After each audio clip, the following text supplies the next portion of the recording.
Richard, big news. There's been an election, and the Conservatives have won.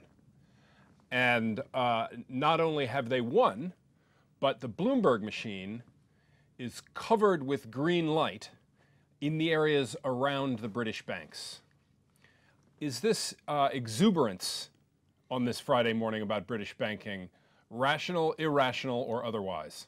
I was wondering where you were going with this, Rob, but what I can see is that there's good reason for exuberance if you feared a Labour government coming in with business unfriendly policies, Yes. regulation, price fixing, things like that. Right. And if you were worried about a much bigger banking levy than the one we've already got. So it's a bit of a relief rally in that sense. Because, the Labour was very specific about we are going to tax the banks more.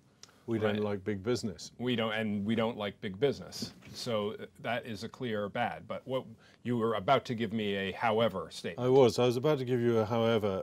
The other thing is that there's a relief rally because it means we get more of the same in the sense that we've got good economic management. We haven't got anyone fiddling with the discipline that we've had in the last 5 years from the coalition government.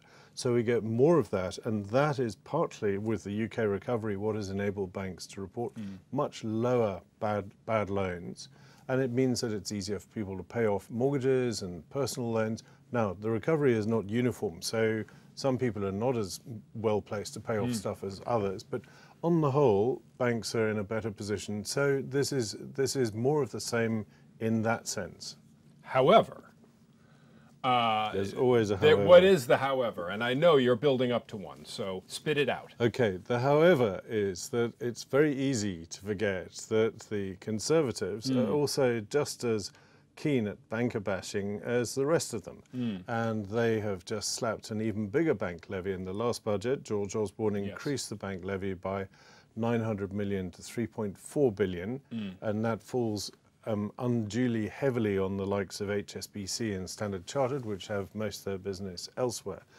So there are also inquiries into the banking sector. There's a lot of regulation coming out of the Tories, and so it just feels as though there's a little bit of more of the same. So I would say that exuberance is slightly forgetting that a lot of the problems that the banks complain of at the moment is coming precisely from the Conservatives. And I suppose the last and most important point is that we'll see how much the banks complain when they wake up one morning and they are based in a country that is not in the Eurozone.